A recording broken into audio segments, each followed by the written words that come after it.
அதிரா,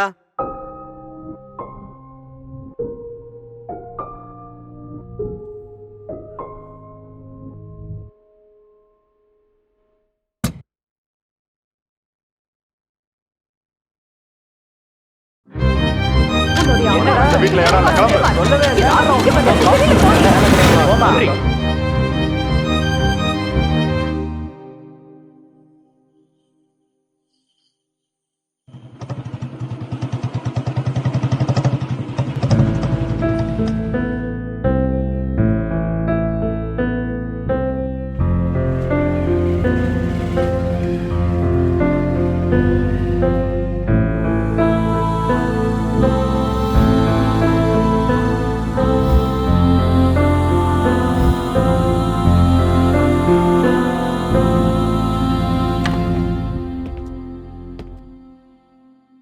வாங்க மிஸ்டர் ஆனந்த். இதுக்காக 4 இயர்ஸா ட்ரை பண்ணிக்கிட்டு இருக்கீங்கன்னு சொன்னாங்க. என்ன விஷயம்? சார், நான் சுத்தி வளைச்சு பேச விரும்பல. நேரா பாயிண்ட்க்கு வந்து மூன்றாவது பாலினத்தை இயற்கை தான் முடிவு பண்ணுது. அவங்க இல்ல. அவங்க தனக்குன்னு ஒரு உலகமோ ஒரு கடவுளையோ கேட்கல சார்.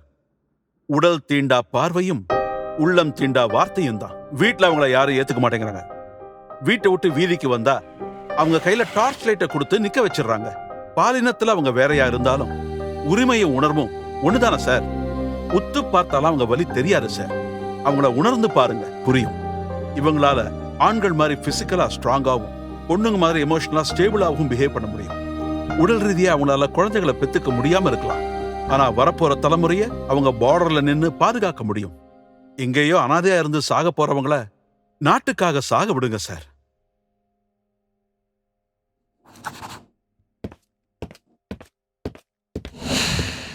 காலம் பூரா இந்த கூண்டுக்குள்ள இப்படியே இருக்கிறதா முடிவு பண்ணிட்டியா? ஏய், நான் என்ன சொல்லிக்கிட்டு இருக்க, நீ என்ன பண்ணிக்கிட்டு இருக்க?